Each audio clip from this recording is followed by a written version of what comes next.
Hey, y'all. Welcome to the final episode of the Executive Suite for this season. And I'm telling you, when you make it to the finish line or quarter four, this is when you find out what you're made of. I'm telling you, every single challenge that you could possibly imagine, we have been presented with. So we got our final lessons in this season. So my apologies for being a tad late.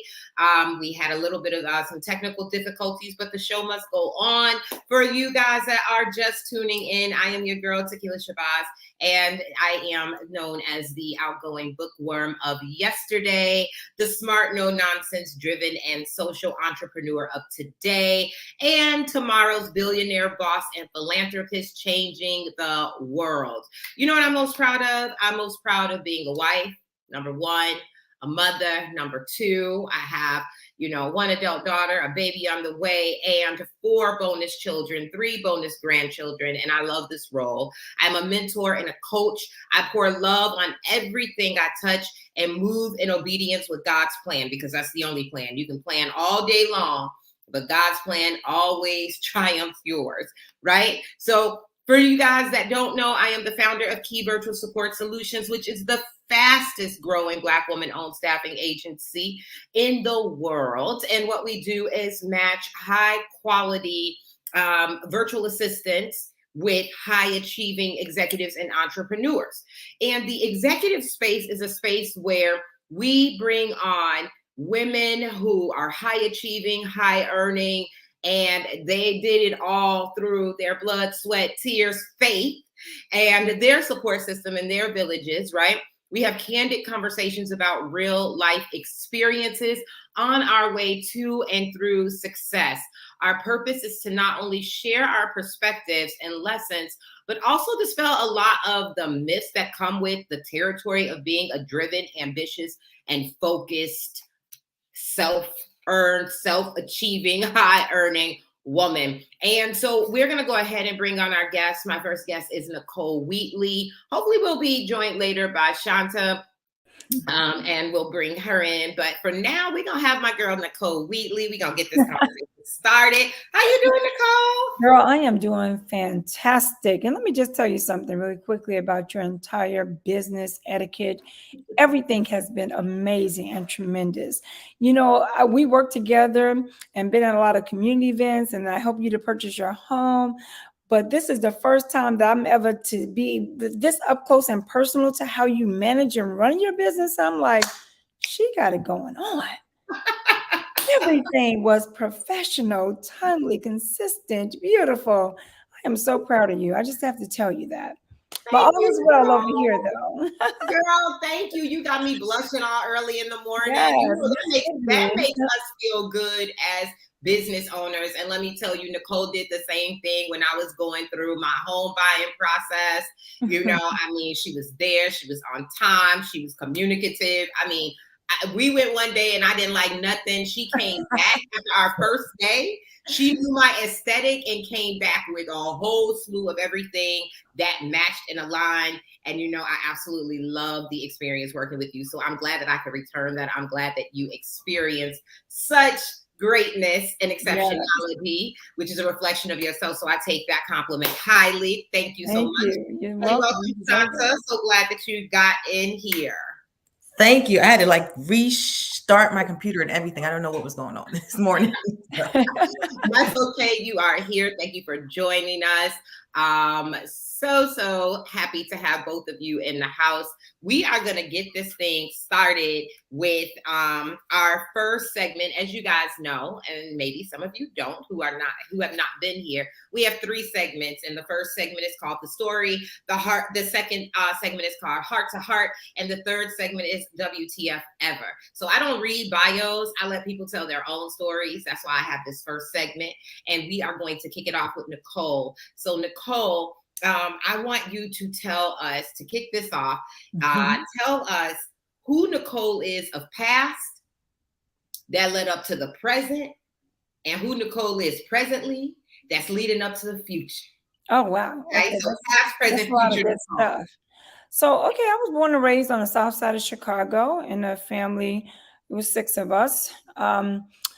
We grew up in a really decent, pretty decent area for African American families at that time. But we were also like really, I would say, kind of stricken with poverty. We really didn't have a lot, and especially with it being a lot of us. But one of the greatest things, I grew up in a two-parent household too, which was a blessing. My parents were married and stayed together for over 58 years until both of them left this planet. And so that was a blessing to have the balance of the male and female in the household. But one of the things, most importantly, is growing up in poverty, meaning that we didn't get, well, I would say it's poverty to me. It probably was just living at that time because my parents were not excessive spenders and buying a whole bunch of junk that we would have liked to have as a kid. So to me, I'm like, we ain't got nothing, but in actuality, we had food on our table. The heat was always on, electricity, and we were living in abundance though. But I would say that, we still settled a lot, for the lifestyle that was just, we're going to get a home and we're going to own it and we're just going to pay it off for the rest of our life. And that's going to be the big thing that we win in. And I had to learn that there was so much more in winning in life than what I was able to see when I was a child. I grew up going to Clear Barton Elementary School, part of CPS. And I don't know, it was just something about me growing up in the Girl Scouts and also into the 4-H club. I was a Joy Seekers 4-H member. And I think that this is where my connection to the earth, my connection to creativity, and so much access to things that a young African-American female in my community would not have had I not participated in this club. So at the age of 9, I was skiing, we were camping, we were doing things that so many people I meet today have never even experienced to this day. So it allowed the opportunity for me to be cultured, right? To understand so many different things that are happening in the world, to meet a lot of different ethnicities, and to start feeling comfortable in the skin that I'm in. The one great thing too is that my father was an entrepreneur, and so he owned a lot of different businesses. So we owned a record company. I remember when he closed it, we had records all through our whole basement. I'm like, what are we gonna do with all this? And then he ended up owning a limousine service. So he actually worked a lot with Spencer Leak's family and would do some of the funeral services as an independent contractor. That's how I got a chance to meet Spencer when I was younger. And then he had a van service that traveled back and forth from airport to airport. But here's the thing, while I was going down the history of what he did, is that a seed that he planted in me at a very early age was that I need to be an entrepreneur. Now, my dad was a very good entrepreneur, but he didn't know how to say the word. So I went to school and they're like, what do you want to be when you grow up? I'm like, an entrepreneur. I'm like, that's what he used to say that I wanted to be. You want to be an entrepreneur? I'm like, okay, I was embarrassed in class today.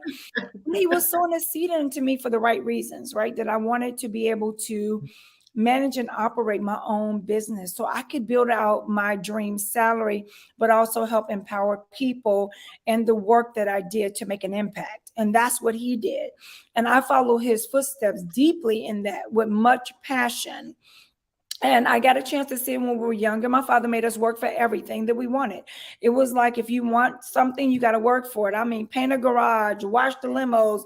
I mean, I was like, this kind of lightweight slavery up in here. I'm going to have to call the people on you because this is ridiculous, Dad, But I love the fact that he did it, because even then a seed was planted that I needed to work for what I wanted in life. Right. And that you just don't get anything for free. Well, I didn't. Right. So I worked for what it was that I wanted, and I was taught that. And so when I got into, now I'm going to fast forward to the Nicole Wheatly moving into her 20s and going out to get it. And get it hard, because I had it already embedded inside my heart, my thoughts, my mind, and my energy, that when I walked into corporate America with my corporate job, that I was going to maximize every opportunity that I had while I was there. And I knew that it was going to be a temporary stop. I knew that I was not going to stay there, but I wanted to learn everything that they had to make me become a good business person. Every training class I went to, I was the training just guru person. Like, what again? More training, I want to go. And they taught. I worked at Northern Trust Company. I learned a lot there. They taught us about signature service. Like everything has your name on it. And seeing that my name Nicole in Greek means victory, I'm like, listen, I have to have victory all over the things that I do. And I came into work and I worked. When I say that I would be there, the lights could be turning off, and I'm there still working.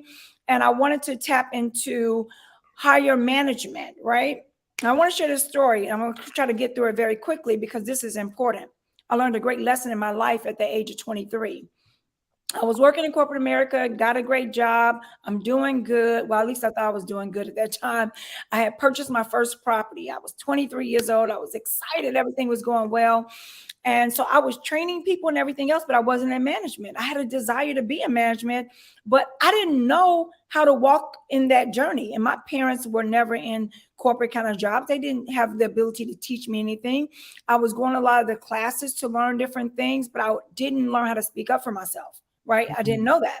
So this gentleman, a lot of people know this guy, Maurice, he ended up coming into the company, and they hired him 2 grades over me into management and then asked me to train him. And so I was caught up in my feelings, right? I mean, I was happy for him, but I was hurt for me. And I was thinking, I'm going to do my job. I'm going to show him his job. But this was the first time that I had to pull from within and get the courage to go out and talk to my manager and find out, why did you give him the job over me? What was it about me that I am not doing, right? Because I'm thinking I'm doing everything. And then you give someone else the job. So I go and I sit back with her and she says, you know why you didn't get this job? I'm like, hey, I'm here trying to figure this out. Tell me, because I should get it. She goes, because you never told us you had a desire. She said, you've been here for 2 years. You come in and I give you these stellar performance reviews and you walk out so happy. I give you your little raise. Not once have you said, I want to be in management track. I'm like, I was crying. That's all I had to do. Well, I want to be a manager, right? Right then and there. And literally, I wasn't even 3 or 4 months later, a management job opened up and I got the opportunity. And from there, I went all the way up to a second vice president, corporate client service manager at Northern Trust Company. Every book that they had to learn, I studied the prospectus to understand how to move up in corporate America and to excel in my job, and also to appreciate it, right? Appreciate where you are. I knew at the divine time I was going to have to leave to create my own business, and which I did. I had 2 businesses going at one time. Most people only know about the shoe store, but I also did consulting and community development. Now I'm full-time owning a consulting firm where we work in rebuilding neighborhoods and reoccupying vacant houses. And so we look into different areas of our neighborhoods and we build comprehensive planning processes to say, here's all these different vacancies. How can we match them with a developer? How can we match them with a potential homeowner? How can we layer some opportunities of grant funding and things like that to get them into this house to stabilize our communities? So that's what I'm at. What's the name of your company? It's called Stepsincconsulting. Yes. And where do you see this leading for your future? Well, for my future, I see our business expanding, which we have expanded beyond my imagination. I'm going to be honest with you. When I started this, when I got the contract about 5.5, 6 years ago, we have a contract with the City of Chicago Department of Housing. And when I got that, I was at a very high level of appreciation and gratitude. I wanted to come in and do my absolute best. And so we have grown from that. And we also got into real estate. And let me just explain that really quickly too, because when we were in real estate, we would help so many families get through the home buying process. So we would go out, promote home ownership. Why was it important to create a legacy of love and to be able to have a property so that you can create wealth, and how real estate actually creates money for you, for now and for your future, how you're investing into it, just like you invest into your 401k plans of the company or different things like that. So basically, it was just things that we needed to do and to focus in on. We added real estate so we can help more families get into the opportunity of home ownership. And it has taken off. Right now, we are like in the top 15% in the state of Illinois. Hey, I love it. I mean, I love like the rundown of past, present, and future. It tells so much about who you are.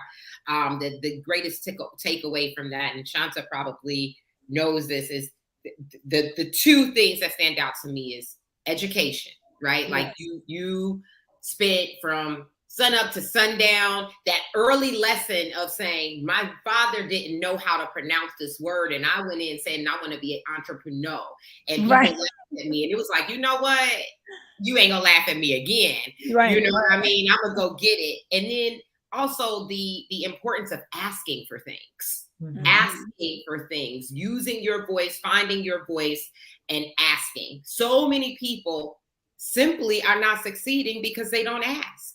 They don't ask for the deal. They don't ask for the help. You know what I mean? They don't ask for the mentorship, whatever the case may be. People are afraid to ask. And it was really just that simple. So I absolutely love that, Nicole. We're going to shift gears and get to know Shonta in the exact same way. Tell me, Shonta, who is Shonta of past, present, and future?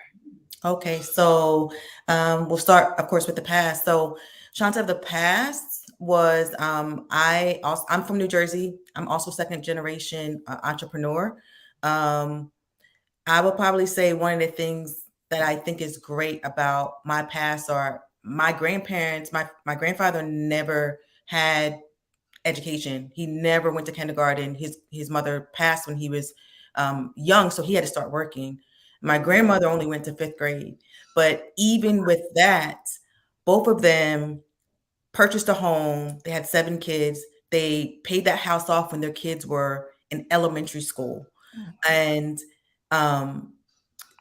when they passed away, my grandmother passed away about a year ago. And when she passed away, they had assets and things to leave family, right? So I learned early on, even though same as Nicole was saying, that they may not have had the language to articulate some of the things they were doing and teaching us.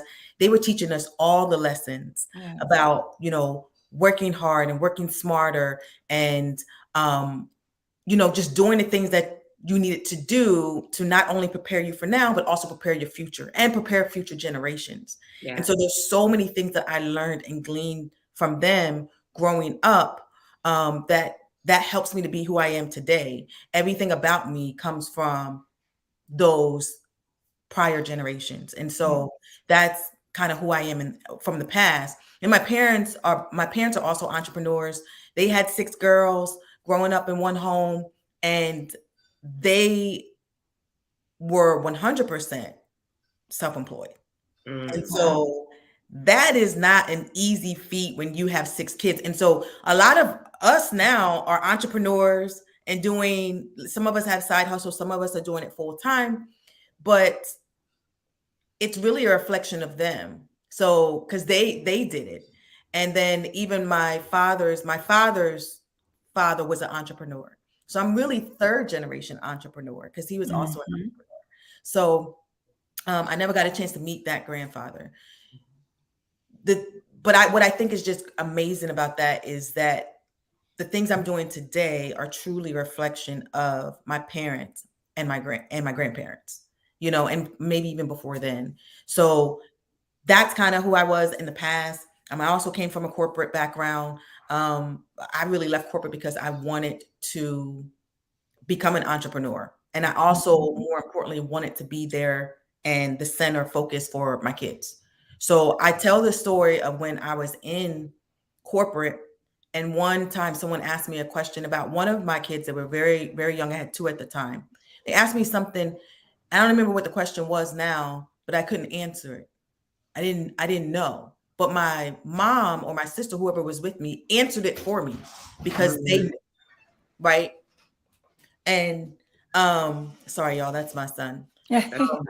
We understand. They knew the answer. And so from then I knew I needed to leave corporate America so I could be home and focus here full time. I knew I didn't need to be in that environment anymore. Although I was doing well and moving up and I was scaling and things like that, it was more important to be, for me, with my kids And so I started this entrepreneurial journey because I wanted to be able to spend that time with my kids. So that was really important to me at that time. And so once I got here, I think one of the things a lot of people don't say or tell those who are looking to go into entrepreneurship is, number one, how hard it is, right? It's work. And number two, when you leave that stable income for an income that is really contingent on you, your team, how well you perform, right? You're taking those skills and bringing those into your entrepreneurial world. Mhm. But it depends on you. If you're not doing well and you're not putting the things in place so that your team can grow, so that your company can grow, you don't know what it's going to look like from month to month. And even when you're doing that, sometimes you don't know what it's going to look like from month to month. So you go from this stable, really good income to, yes, I'm home now. And I thought I was going to have all these dreams of just, going on vacations and hanging out. But where's that money coming from? Right. Right. Mhm.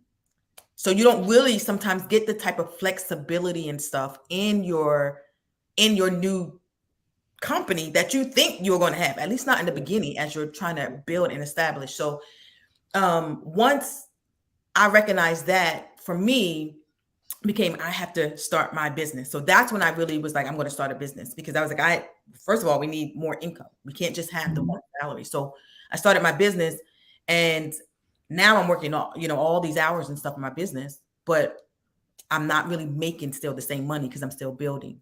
And so I really kind of switched my services to focus on higher value services instead of the transactional services. But that was hugely impactful for me because it allowed me to quickly go from making next to nothing to like making 20, 30,000 a month. And I was only working maybe 20 or 30 hours a week. Exactly. And so that was significant, understanding that. And so I got to the place where I said, I'm going to teach other people how to do this.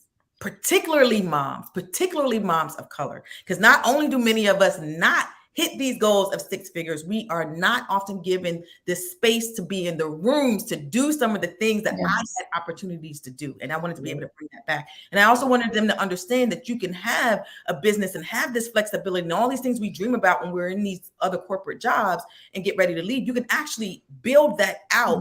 You have to build it out with intention, understanding that what you do in your day-to-day is going to help you be able to bring in the type of income that you need to bring in so that you can live that life. Yes. Yes. Tell people what you do, Shonta. So I'm an accountant. I do tax planning. So tax planning is really helping people save money on their taxes.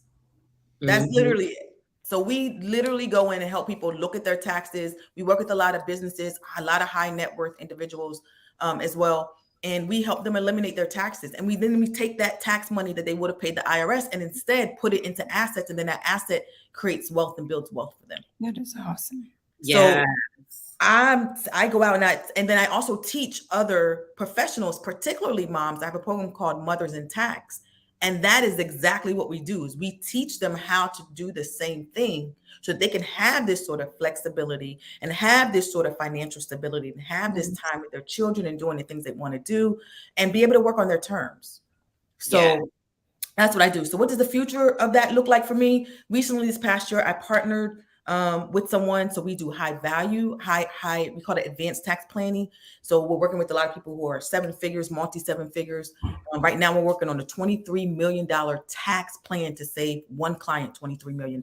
So that's the kind of clients we're working with at that level. I just anticipate that growing and being able to not only teach other moms, but also other professionals how to get into the tax planning space and, save lots of money in taxes, but also at the same time creating wealth. I used to say I am creating generational wealth because I'm going to put things in place for the generations. But the reality is my kids are probably not going to want my business. The reality is they're probably not going to go into accounting, right? Or tax.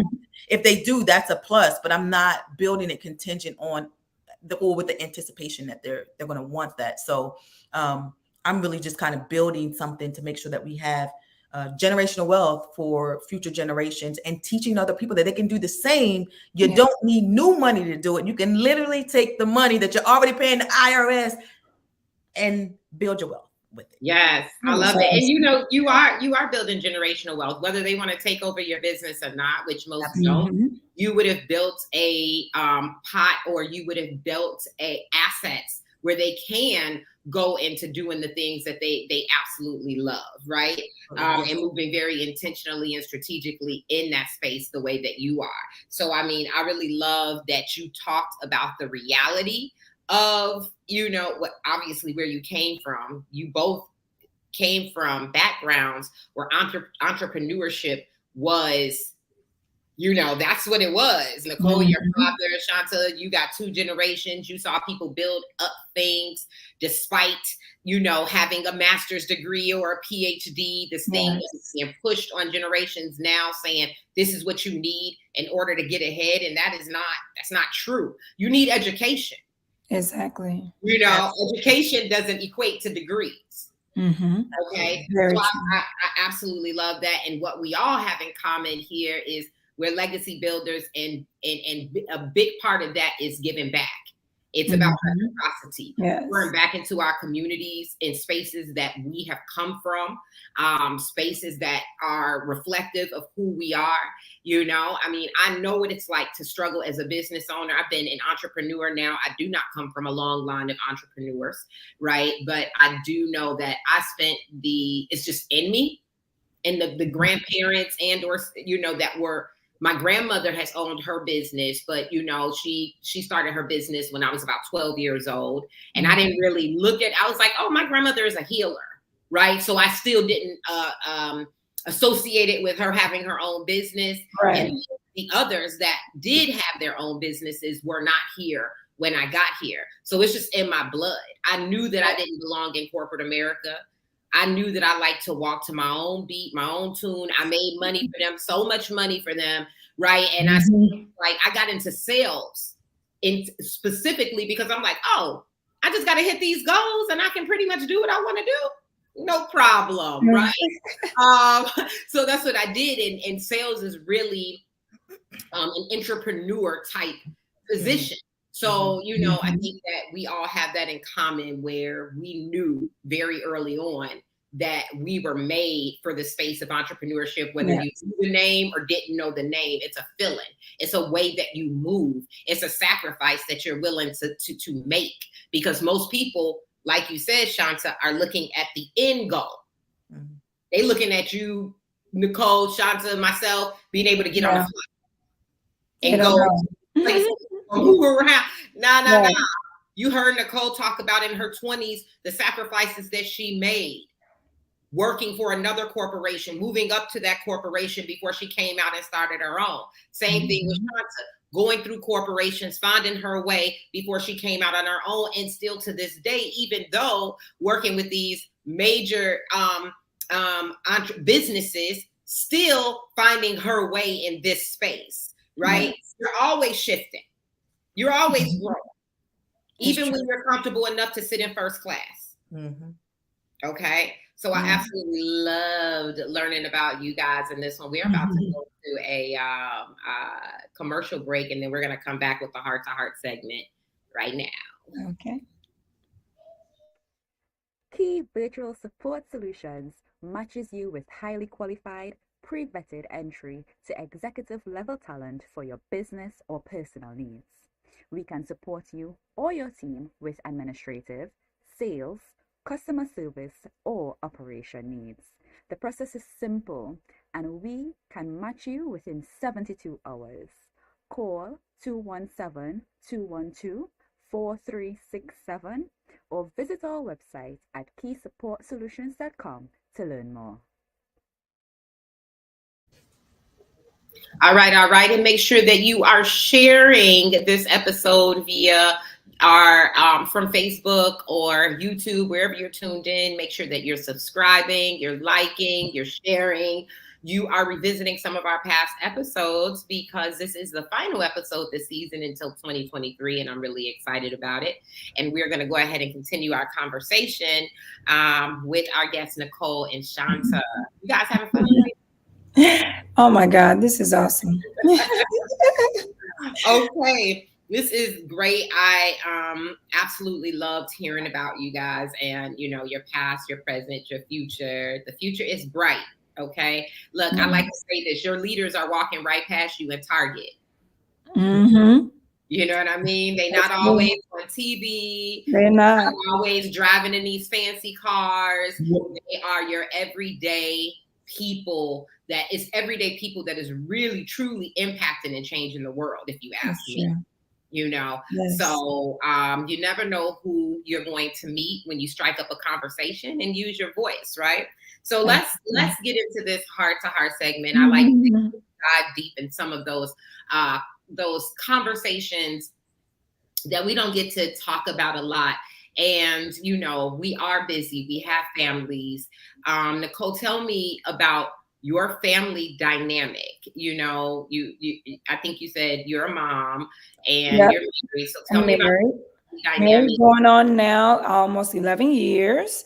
We have a 10-year-old son. We have a 27-year-old daughter and a 1-year-old glammy daughter. And I am a glam mama. Okay. So, and it's awesome because my husband and I used to date a long time ago. We met at Northern Trust Company, as a matter of fact. And so I've been in her life since she was 1 year old. So we knew each other very, very well. She used to call me Auntie Nikki when she was little. And now I'm stepmommy, but it's a wonderful thing. We have a great family. I'm extremely grateful for that. My husband is very supportive of me. So when you with somebody like me who like to, oh, I'm here, I want to do that, I could probably drive the man up the wall sometime. But you know, he stays consistent with helping me to realize the dreams that I have, right? Sometimes I can wake up in the middle of the night and an idea come to me about something I want to do, and then I'm hitting the ground running on the next day. And you got to have a support team. I feel extremely grateful for that. Most of you'll see some of the postings on my line. Most of my girlfriends been in my life for literally over 30 years. I believe in long-term, good, healthy relationships. And so that's very, very, very important to me. So building those relationships and everything else. But I want to tell you about my deep heart-to-heart passion. I want to go to like, if this was something that I could get up and do every single day of my life, and one day I probably will, one of my greatest passions in the world is, you know, leading and living a healthy lifestyle, right?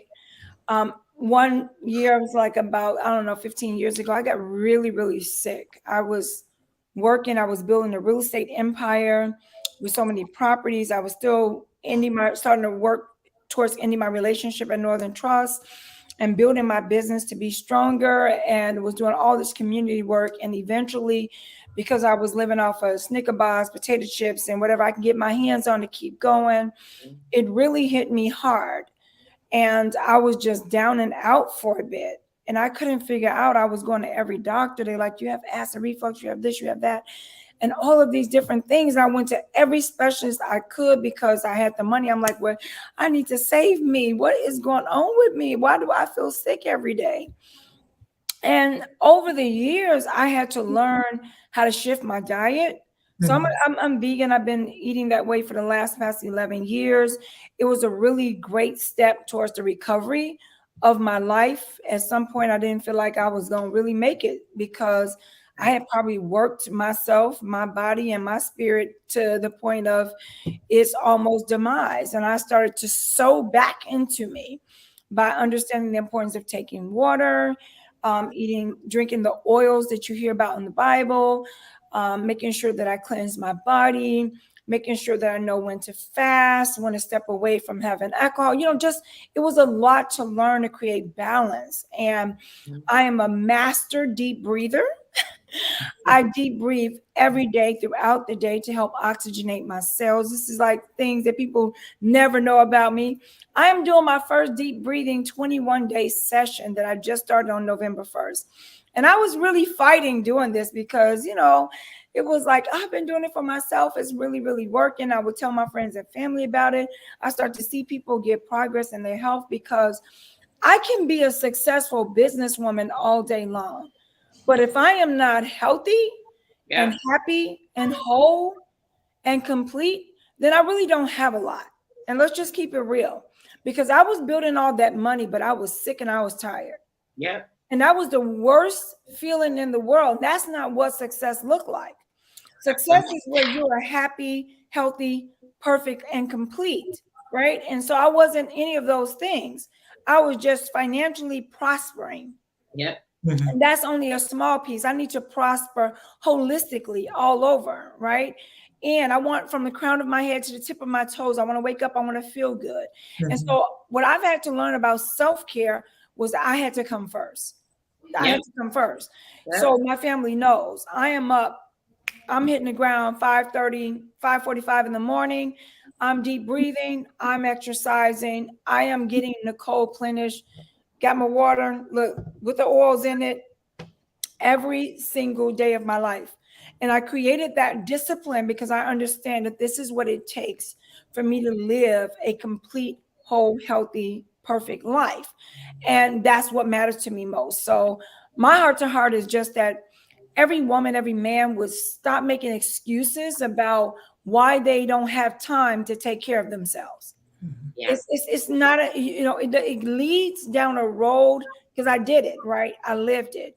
And it's a silent passion of mine. And now I feel like my voice is going to go very strong in this area, because like I said, even if some years ago I was still missing some supplements in my body, and I checked myself into the hospital, I was writing out my will.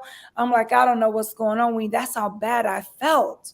Yeah. And then to know that, wow, getting up and starting to have fun, juicing in the morning and making smoothies, and how I learned to start loving nuts over all the chips and candy bars, and how I learned how to have the good cacao chocolate bars that are 100% healthy and organic.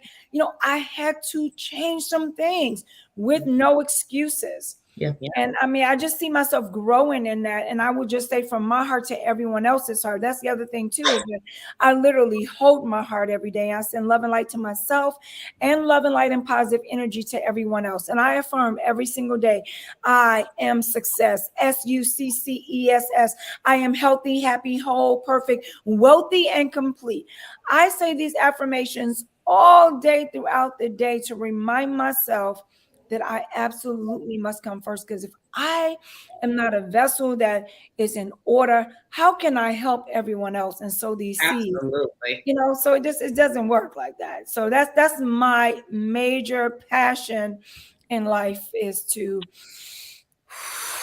breathe deep, and then meditate and pass that information on.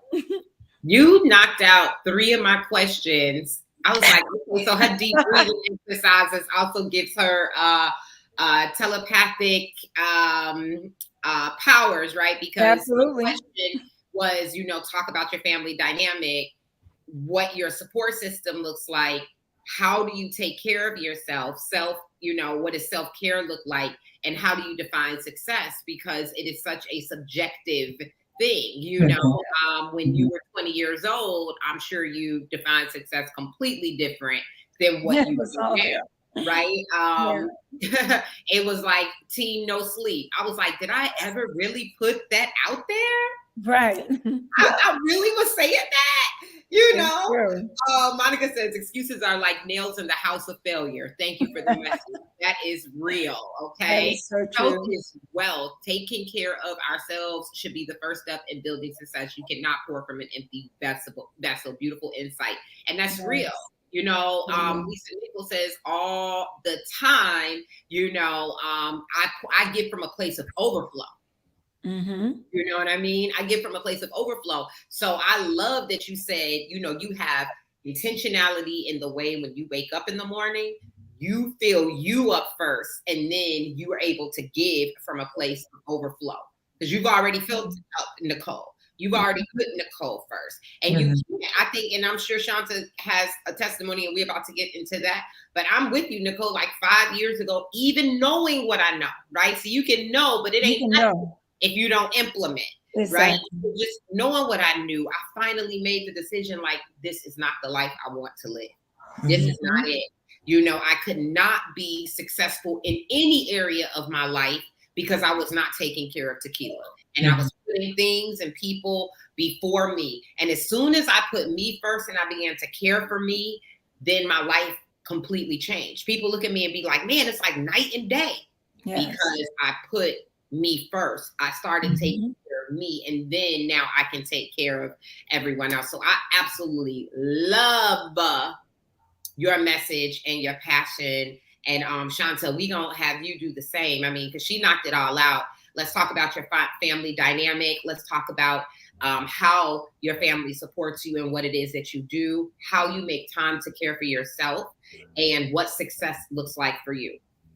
All right, you might have to come back with some of the topics. I won't forget them. So my family dynamic is I'm married. We've been married now for almost 18 years. We'll be married 18 years in January. And we have 3 boys right now. My sister also lives with us, which has been a godsend, really, because my husband started a new job coaching college football, which is one of his dreams. And so, and he's back at his alma mater. So we had to move and relocate. There's no way I would have been able to get through this without her. So extremely grateful for her. It's brought us a lot closer, but also just having that support of having someone else, because his hours are something out of I don't know. They're crazy. So they're crazy until football season is over. So we got about 3 weeks left. But yeah, we have our boys are, they all have different personalities. We have one who's like, we call him the brains. One is the muscle. He's just strong as an ox. He's been like as a baby. And one is Mr. Speed. He's just a speedy kid. He's great at sports. So they all have different strengths. How do they support me in what it is that I do? My husband has always been a huge supporter. So when I first got into business, one of the things I did was I took a course because I thought it was important for me to understand. Yes, and people always find this interesting because I talked to a lot of accountants who are in the same space.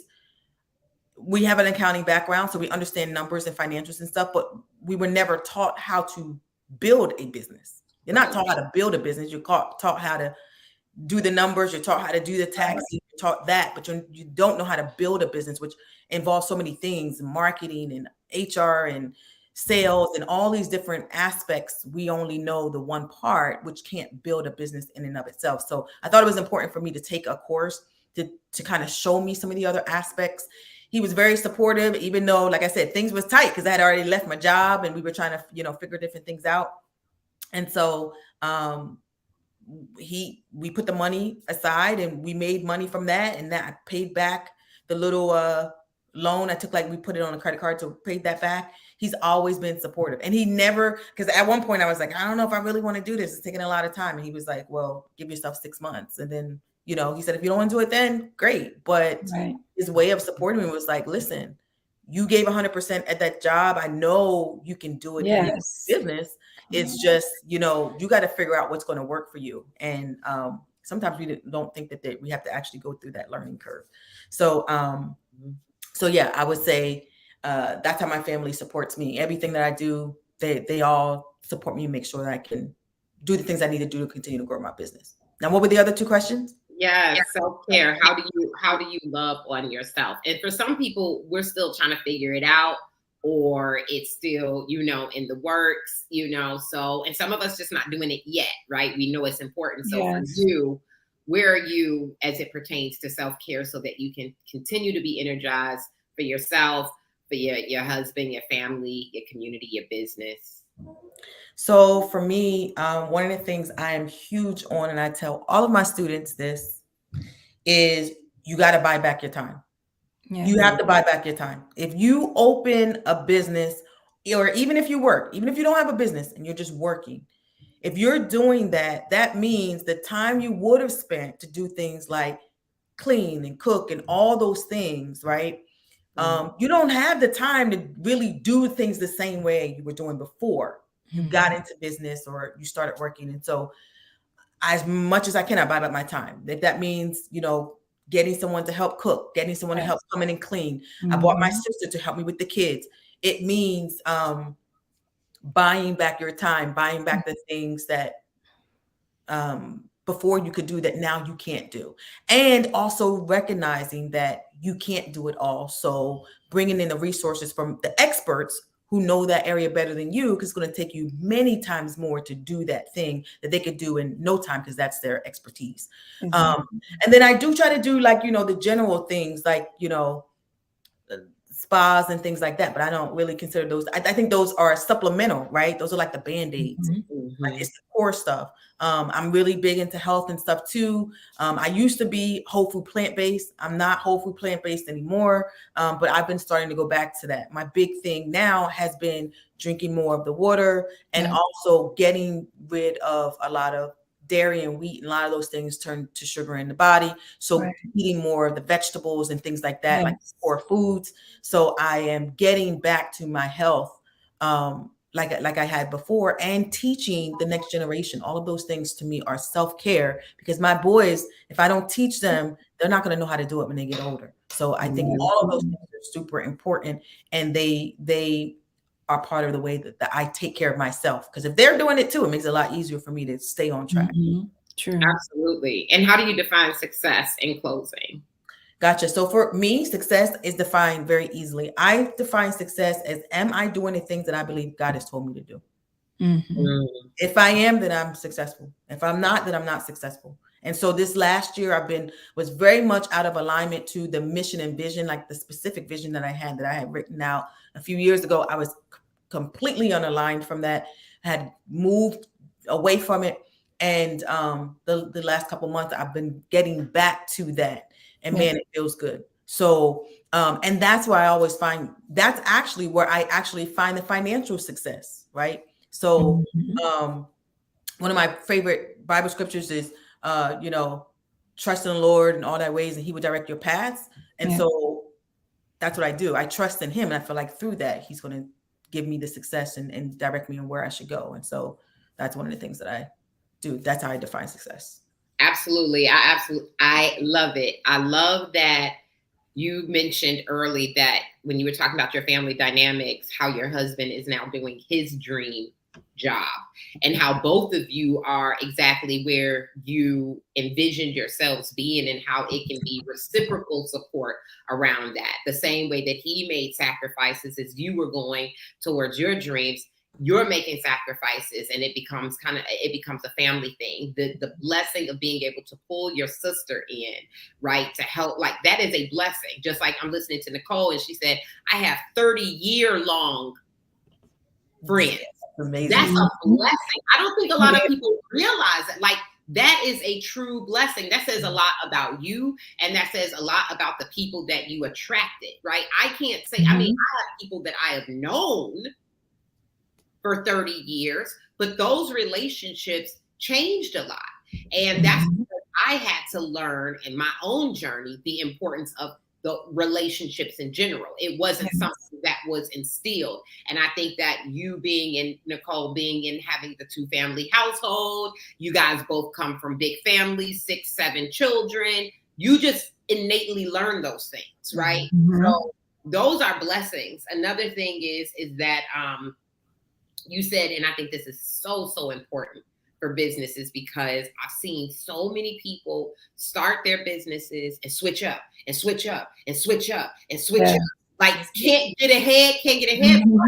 What you did, Shonta, you raising your hand, you said, well, let me stop and let me go back and revisit my mission, my vision, my purpose, my values. I call those the MVPs. Go back and revisit that. And I just did in my challenge. If you stay aligned with that, you will stay on path of what it is that you said you needed to do and what God intended for you to do. Always just go back to revisit that, because you'll get caught up in an emotional moment and say, I'm gonna pivot this way. And we're all of us are visionaries. So it's like, ooh, like Nicole, I'm sure Shonta, you too, I'll wake up in the middle of the night like, ooh, I'm doing this. Right. This is a byproduct of that.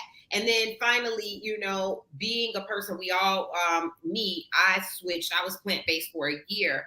My pregnancy took me back to eating certain foods. I had to. Me too. I had to. But I'm going back. I still am like, I still want green. I still believe in balance. I still want to return there, you know, once this is all said and done, because I know that there are ways that I can still get the things that they were talking about. I know that I'm feeding for two, and I can't really, you know, be experimenting right now while there is a title develops in me. I understand. I wanted to say one really quick thing from earlier when we were talking about heart to heart, and I don't want to leave without getting this message out. Yeah. Another very extremely valuable thing that I believe is critical in the lives of really every person, right?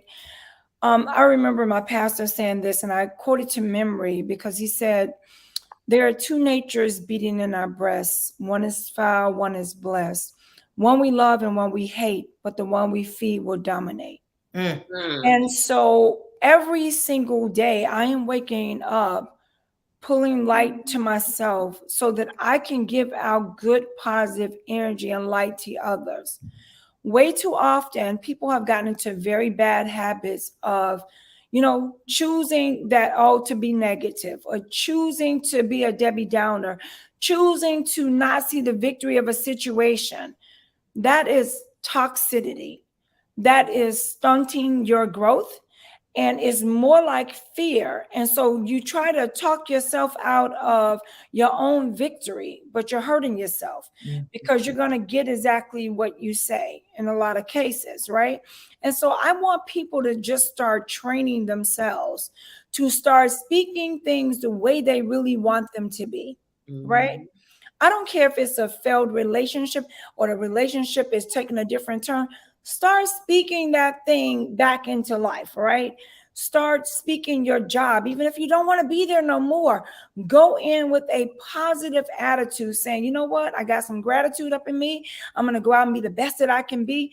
Start adding in the light, because the negative energy is a consistent hamster on the wheel going around and around. You never get off of that thing until you just get off and say, you know what, that no longer serves me anymore.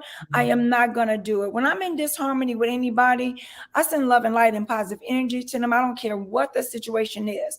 I am sending love and light and positive energy to it. And I am putting a muzzle over my mouth against the negativity, because if I do that, I'm going to be in a constant recycle of this negative experience after the next.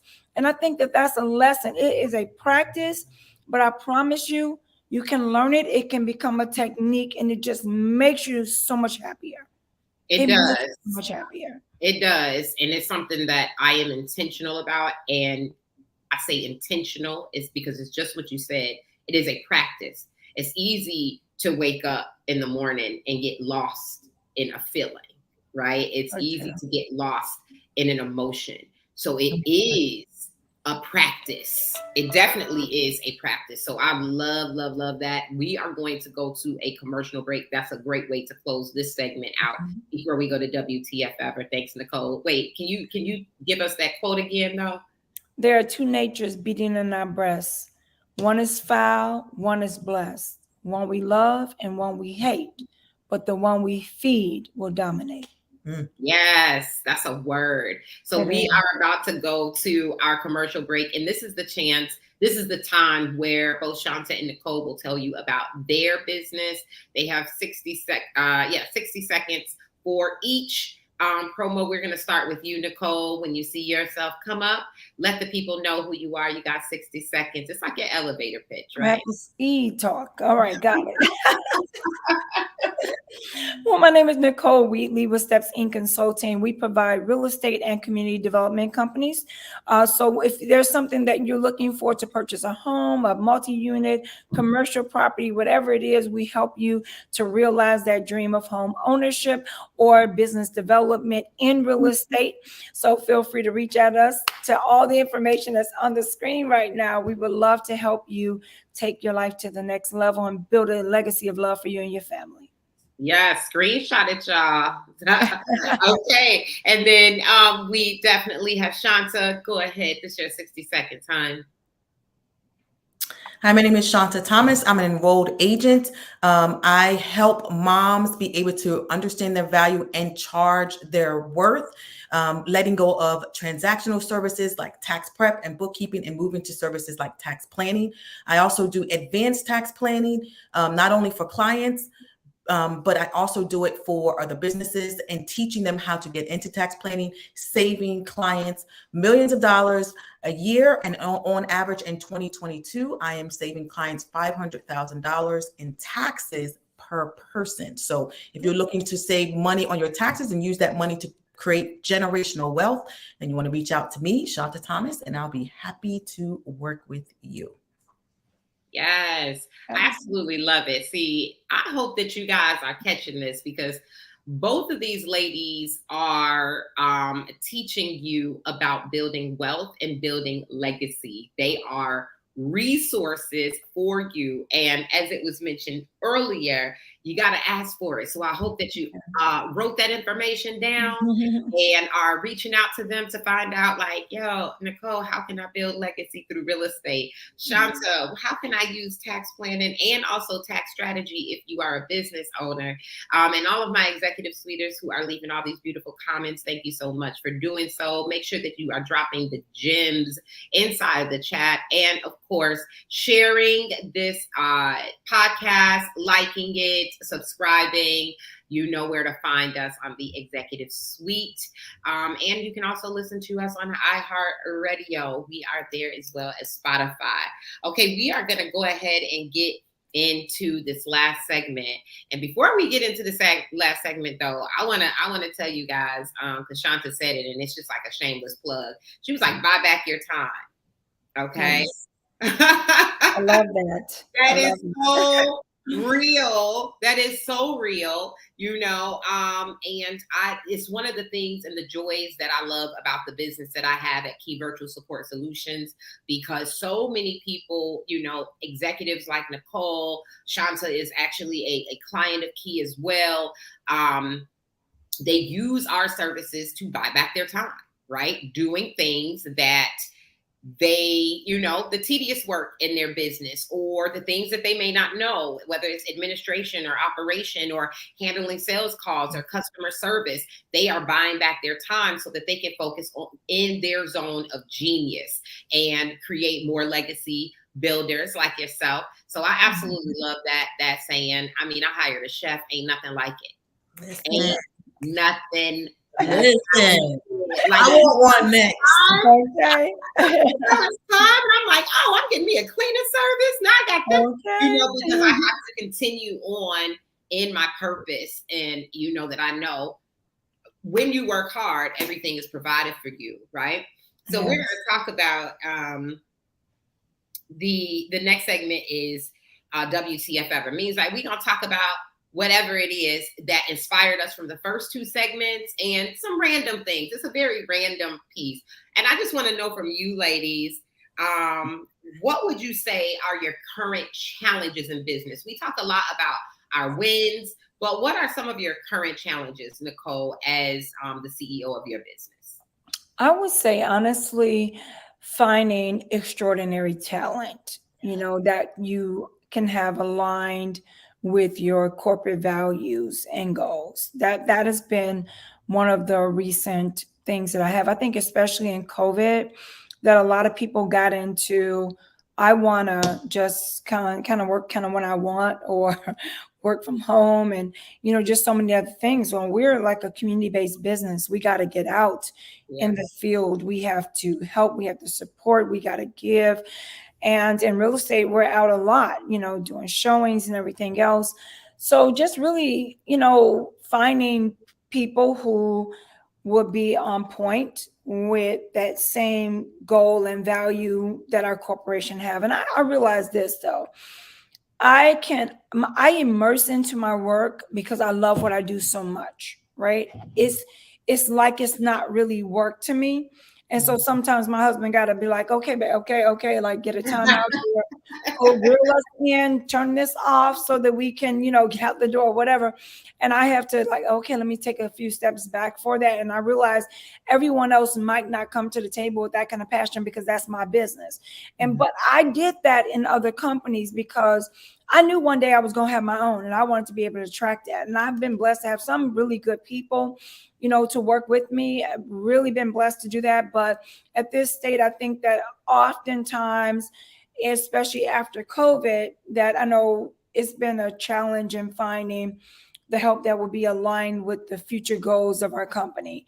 And people kind of really wanting to go a little bit above and beyond, and that's what I'm faced with now today. But I want to say as well, even as I give that as a specific example, I am also saying that it's gonna be we have a burden sometimes through our blessings, right? And it might be a slight little burden to me now, but what I need to do is stop and put the spiritual energy on that thing, and I need to just sit down and start letting the divine ideas of what type of person I want to work with me seep into existence. And I think that once I take the time to sit my behind down and do that, then I'm going to attract exactly what I need to fulfill it, right? I believe in the laws of attraction. So that if I am saying, okay, this is not working, or this is this, or is that, or it's complicated, or using those kind of words over it, then that's what I'm going to get. And when I got really, really busy and wasn't getting all the help that I needed, I was feeling that way. And I said, I got to step back for a second. Let me be reminded of my own words that I must put the light and energy into this situation so I can help turn it around. And then once I did that, I was even just blessed with a young lady. She's amazing. That's been working with me for a couple of months and really, helping me out big time. And so I know that expansion is on the horizon. So I'm looking to get a couple more people on board. And I know that when I get quiet and still and start going in, I'm going to be able to manifest what it is that I need, because I'm manifesting it with good, positive words, good energy, thoughts, and all the other things that's going to help me to permeate that light around it for it to happen, right? So that's why I'm in the business. But other than that, I mean, literally, I put my phone on, that is the first time me doing it on there too, on the airplane mode, because I'm like, it rings off the chain. Mm-hmm. And the other thing that I said, I wanted business coming from the east, the west, and the north and the south. That was my request to God, right? I don't even, by the grace of God, I get business that comes to my phone, and you don't see much postings from me. You don't see much of me advertising and marketing. Oh, get this to that. You don't see much of it. I'm learning to start putting it in some of the newsletters that we do. But for the most part, I'm putting everybody else's stuff in there. But my good is attracted to me. And I am getting it. It is coming in my direction because I speak it into existence every single day, which that goes back to a very strong value of mine. And we're all human, right? And sometimes we get into a carnal state of thinking. And it's imperative that even when we're there, that we snap out of it, right? We got to snap out of it. We got to snap out of jealousy. We got to snap out of negative speaking. We got to snap out of speaking against our own good, right? These are things these are bad behaviors that we've been taught to try to put up a defense over our heart, thinking that, well, if this don't happen, I already prepared myself and said it wouldn't happen. No, that is the opposite way of thinking to attract what you need and, more importantly, what you deserve. God, we're rich children of God. We're not poor. That's not the way it's intended. And so when we decide that we're going to put on our crown and walk around like a straight up queen, doing what is necessary, thinking like one, acting like one, presenting ourselves like one, then we're going to start attracting everything that the queen desires. And that's the royalties and the riches and the traveling and the enjoyment in life, because honestly, that's the ultimate goal. And so for me, my future is a perfect balance, perfect peace and balance, so that I know my business got itself, is rolling and it's rocking, and I can be in the Bahamas or in Dominican Republic. I can do that, pick up from my phone, do a little something, and then move on and be able to enjoy a bit of life because I put my work in. I put the time in. Yeah. And so I believe that I see myself with a beach house. You know, I see it. I want to be close to the water. I see that, you know. And the last thing I want to say is this. And I think, and I know Shonta, you can, everything that you said makes me know that you're into this already, is that we must fast forward and pay off all debt. I want to just say it again. We cannot consistently be borrowers. We cannot. And I'm saying you got to lend out all your money either, because sometimes you might not get it back with our cousins and stuff. But anyway, nevertheless, we want to own the homes that we live in. You want to be disciplined and fast forward your payments. You don't want to just pay your one payment on the 30th. No, you want to own your properties. My husband and I went out deliberately to purchase and own our office space, to purchase and own some of our townhouse, to put up the money, to be disciplined, to stop shopping, frivolous spending, and we became excessive savers. Being contagious with it. I want to save. I want to build so that we can own it. And so we have to also, these credit cards, they're the new slavery. We got to get out of debt with it. Snowball effect and pay those things off. Pay them off and then cut those cards. Stop thinking about the credit. Listen, when you start doing this, you start building your own capital. And then you become your own banker. You borrow money from your own self when you're ready to do something. That's how we were able to purchase one of the properties, borrow money because we had already from ourselves, saying that we need to put it back. This is achievable. Don't think for 1 second it's not, but you got to put it on your vision board, speak it into existence, and discipline yourself. Mm-hmm. I'm sorry, I can go on for that for like 20 minutes. 20 minutes on that alone. But you know what? I have to say this. You said you guys are obsessive savers. I would say you guys are obsessive investors. Yeah, you're right.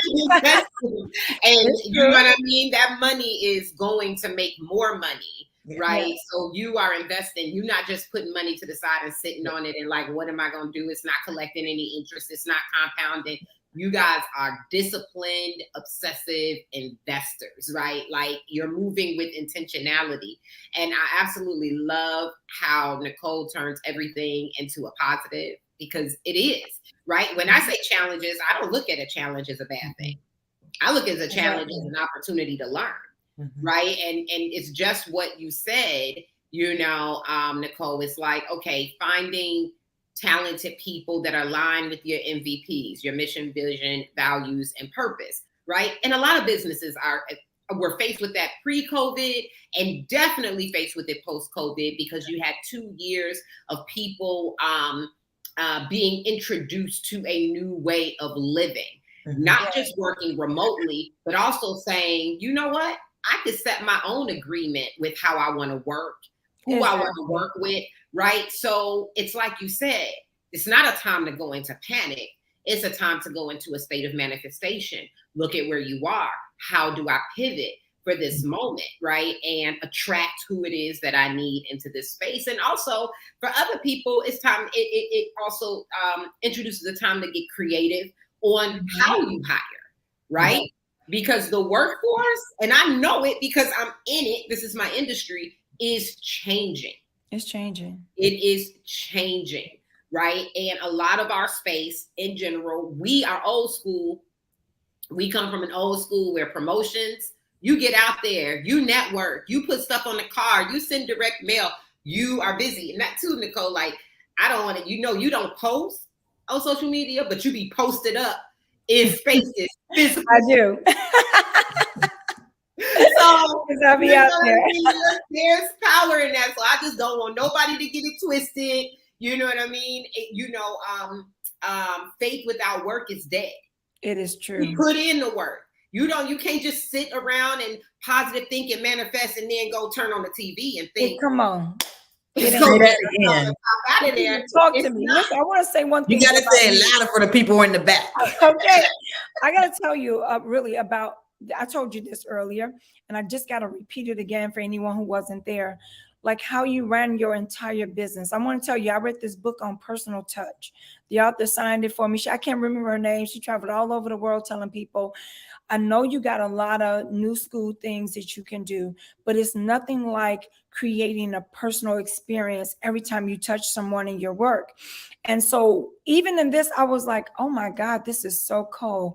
This whole executive suite thing that she got going on and how they're doing it and how professional she is and her team, Denicia. Oh my God. I'm like, this is amazing. This is what business looked like. And you felt good about being a part of this because you guys made you feel like you were this queen from another country coming in here being treated well. And so I want to congratulate you at every high level for taking your business and taking the experience of it to the next level, and even making your guests on your show feel like they were literally about to go on a network where the entire world can see us. And so I claim that for you, that is what's going to happen, that you'll have millions and millions of viewers for your show, because everything that you all laid out was a class act. Thank you so much.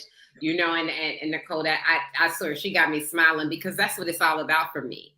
Right. And it's the same thing with, the executive suite is the same thing. Shonta can say the same thing for Key, because she went through that experience. And I've had people say, well, if you could just package that up, teach that or sell that. And it's like, my soft skills are great. And the people that it really does go back to being aligned, like Shonta said, with your mission, your vision, your values, your purpose, and going back what you said, Nicole, attracting the people that you need and want into your space.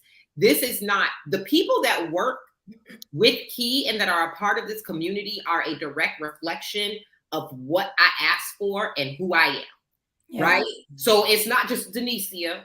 It's Shonta can say, don't, she just met Denicia, but she can say the same thing about her Kiva that she works with, right? It's an attitude. It is a lifestyle in how we live and how we show up.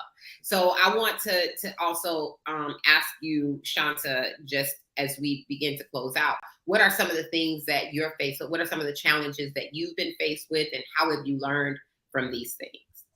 So I would say the two big challenges that I have right now, and I'm going to speak about my Mothers in Tax program. So the two big challenges I have there, because I was off focus and I got away from that for a while, and now I'm rebuilding it in the way that it was always designed to be originally.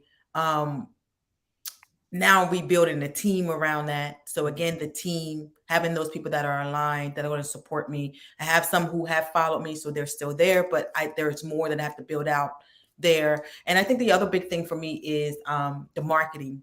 Just marketing, advertising, getting that out there, getting my name out there, getting the program out there. So different things like that. So how has that really helped me in business one of the things I have learned is, in order to bring people in, and you helped show me this, TeQuila, to bring people in and for them to really understand what they need to do, I need to first understand what they need to do. Like at first I was hiring people and just being like, just be an expert in your space and just come in and do right. And it was that's not how it works. That's not how most people work. But that's how I was taught. So when I was in corporate, they were just like, well, here's the role. This is what we need. I was like, well, how do we get there? Okay, you figure that out. Right. So that's how I learned.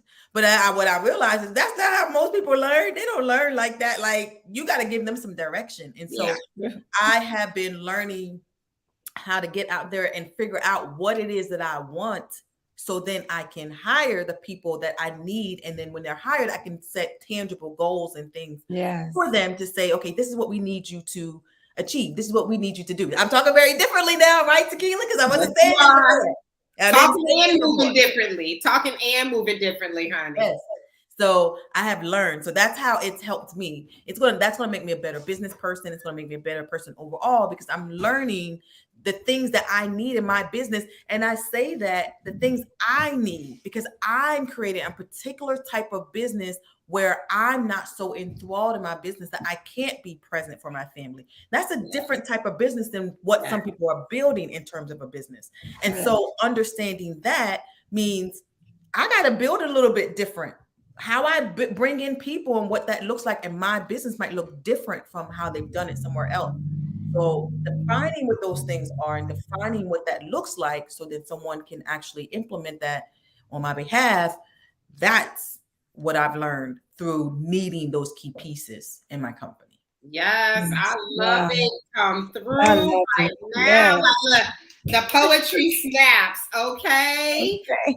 And I love the lessons. And for those who are the executives that are listening, that are entrepreneurs, business owners, you're scaling, you're growing, you're attracting what it is. I want you to listen. There's a common theme. When I asked both Nicole and Shonta about their challenges, and what they've learned, what they've gained from them, it goes back to good people, Yes, right? it is. Because your business is one of your greatest assets, right? And who you allow in is always going to be a reflection of you. But it does require, like Nicole says, the ability to have faith and the power of positive thinking, that understanding and knowing that and Shonta being very strategic as well, knowing that the people that you bring in, being able to relinquish control, to allow them Yes. to do what it is that they need to do so that you can get to the next level, like Nicole said, and be at your beach house. Or like Shonta said, be able to let go, spend time with her family and focus on the things that you need. I mean, I'm right there with you guys in a space. I didn't know that God was going to say, okay, it's time for you to be a mom again. Right? I did not know. Almost 30 years later, okay, you couldn't have told me that was part of the plan, right? Like, I got my husband, I got my business. This is my baby. I'm moving forward. It all set up. You could not have told me that was part of the plan, but the timing, you understand the way that I built my business, where I'm able to take. I seen a woman. She had a baby like 2 weeks ago. She back at work. Oh, Girl, that I did that once. Let me say that real quick. That was the worst decision ever. That's when I left my job. I left within 6 months of that. The worst. I went back after 4 weeks. The worst decision ever. What the hell is that? I was talking to a Tia. She said in Canada they let you take off a year, and I'm like, I'm giving myself. I don't need a year now. The first year is going to look like an adjustment in other ways, but I'm giving myself 3 months. That's a privilege, right? But I tell people, please don't get it twisted. Don't get the hiring of the chef, the hiring of the nanny, the hiring of the cleaning service, the ability to take 3 months off. I worked my off to get to this point. Okay. And it does, like Nicole, I am with you. It does mean shifting, radical shifting in your life, radical positive thinking in your life, waking up every day and intentionally being, because I gotta fight that. I'll be like, okay, all right. I need to get into that deep breathing, Nicole. I need to get into that 20 breathe. This gonna help. I swear. We're gonna come back with final thoughts after this commercial break, you guys. Key Virtual Support Solutions matches you with highly qualified, pre-vetted entry to executive level talent for your business or personal needs. We can support you or your team with administrative, sales, customer service, or operation needs. The process is simple, and we can match you within 72 hours. Call 217-212-4367 or visit our website at keysupportsolutions.com to learn more. Yes. And make sure, of course, that you subscribe to the Executive Suite. So, because although this is our last episode this season, trust me, we are going to be delivering all the goodies during our break while we are recording for season 2, where we have a new guest and we have a fresh format. Some old guests you will see reappear back into our new season as well. So make sure that you are liking and subscribing to our fan page, our YouTube page, and make sure that you are sharing the Executive Suite, where we get most of our viewers in those replays. And also, don't forget to drop your comments in the chat. These ladies are dropping gems on hot fire, and I want to get some of your feedback on what it is that you are hearing today. Have you been inspired? Is it something that is sticking with you? Have you learned something today? Drop that in the chat and let's share it with our audience as part of our final thoughts. What are your final thoughts? We're getting our final thoughts. And for those of you that may need the support in your business, whether we're talking about administrative, operations, sales, customer service, some like tech and or marketing, we can surely assist you. Nicole, I heard you say something about your phone. Honey, let's build you a virtual call center, okay? Because that's Okay. This thing be ringing off the. You know what I mean? You speaking life over me and talking about viewers, and we talking about your vision. You gonna need a whole call center to answer your calls, right? Because you need to be free of your phone. A lot of people are not free of their phone. That thing rings. And I know from doing business with you, you was taking calls from me at 6, 7 o'clock. You know what I mean? Right? You like, I'm trying to get my son and PR lesson. What? You know what I mean? So that's just a whole angle that we will talk about at some point. Right now, what I want to do, ladies, is get our final thoughts as we close out. You know, did you guys have a good time here today? I did. This is great. Invite me back next year. Okay. Yes, both of you. I would love to have you both back next year with the new format. We're doing things a little bit different, but the vision, the mission, the vision, the values, and the purpose is still the same. So right now, I just want to get final thoughts. What were some of your biggest takeaways? Tell me in about 2 minutes or less, Nicole, what were your biggest takeaways, and what do you appreciate most about today's experience? Well, first, I mean, one of the greatest takeaways is just seeing how you laid out everything so professionally, and how, you know, women, like an African-American woman, is actually managing and operating a professional business with a very special personal touch. Honestly, that has elevated me to want to look at my business in a different way, and other things that I can do to make that better, right? The other thing too that Shonta said that what really stuck out to me was, you know, when you're making money and you have a tax person, and they next thing you know, they're like, yeah, just, you know, pay this tax bill and pay this tax bill. I'm like, I got to call her. Right? I got to call her because I really want to pay as less taxes as possible. And to be able to, so that I love to give. So we are always giving. What more you can give more, right? And so being able to go out, preparing for Thanksgiving, to give out gift cards for people to go shopping, to then go out and get coats and get blankets for the homeless country. Those things matter so much to me. So the more that you're able to have, the more that you're able to also remember to give. And for all the viewers out there, I would just say my last takeaway, and one of the things that I think that I hope everyone would understand, is that we got to put more positive energy back into the atmosphere. And it's got to start with us pointing the finger at ourselves.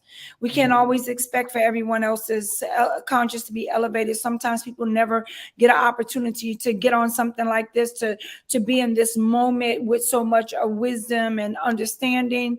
But we got to pass that information on so that we can go out and just elevate to a much higher level of positivity, bring more positive energy back into the world.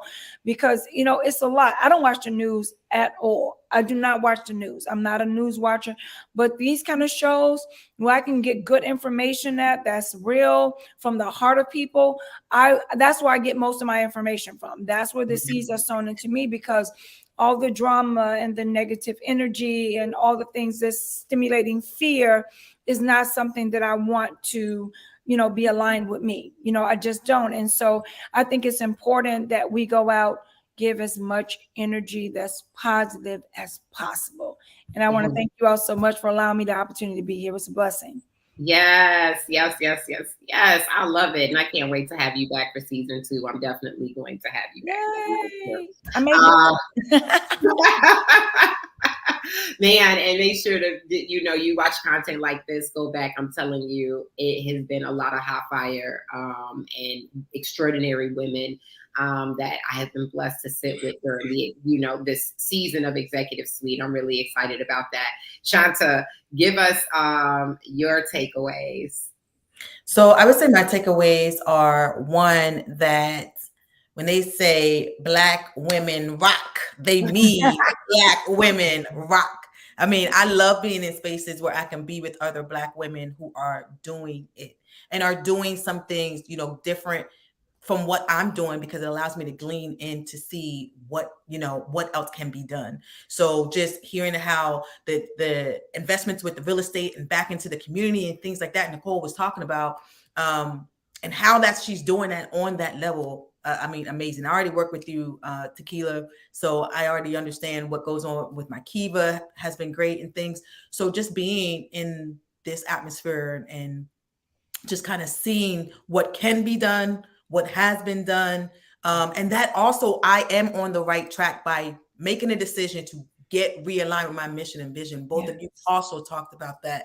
And so just recognizing that I am on the right track with doing that and getting back there. And that has given me a lot of peace, right? Because sometimes when you're making a pivot like that, even though it's going back to what your original mission was, that can be scary. So just knowing that's the right decision. And again, I just want to thank you so much for having me here and for you guys' patience as I was trying to figure out the technical stuff. But this has just been awesome. I'm so glad I was able to attend and be a speaker.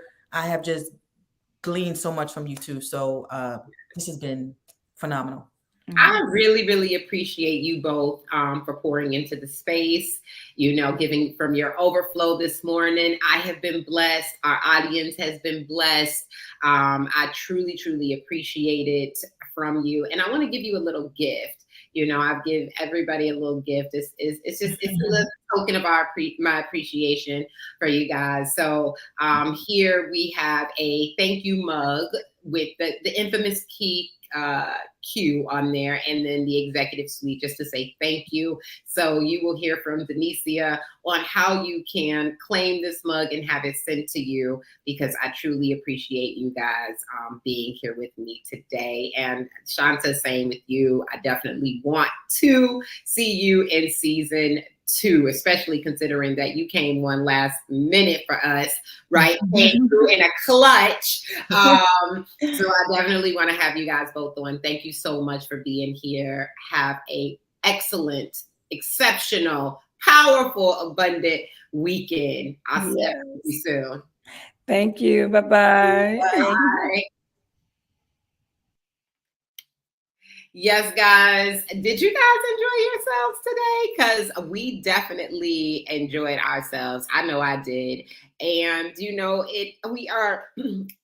made it. I think it was 14 episodes. Could have been 13. Denicia, let me know, girl. About 14 episodes in, and we made it through the year. I am always filled with so much grace and gratitude when I achieve a goal. We set out, this started, honestly, just like Nicole said, as one of those things that I woke up in the middle of the night and said, ooh, I want to have this podcast. And my partner, he half sleep, he listening to me, and to see it go through 14 episodes, meeting with 28 phenomenal women. It has been an absolute pleasure, an absolute blessing for me. And I want you guys to make sure that you go back and visit some of the past episodes that we've had. They have been phenomenal. Make sure that you are keeping in touch with us and following us on our Facebook page. Make sure that you are subscribed, to our YouTube channel. Make sure you're listening in through our Spotify, okay? So look, we're coming back in season 2 next year. We will be back, of course, with those gems. One of the things that will be changing, okay, is that we won't be doing them live. We just noticed that we get far more viewers with the replays, and I'll be going on maternity leave in March. So I want to make sure that you guys continue to get all of your goodness and continue to be inspired by the guests that we have. Until next year, I will see you soon. Peace out, my executive sweeters.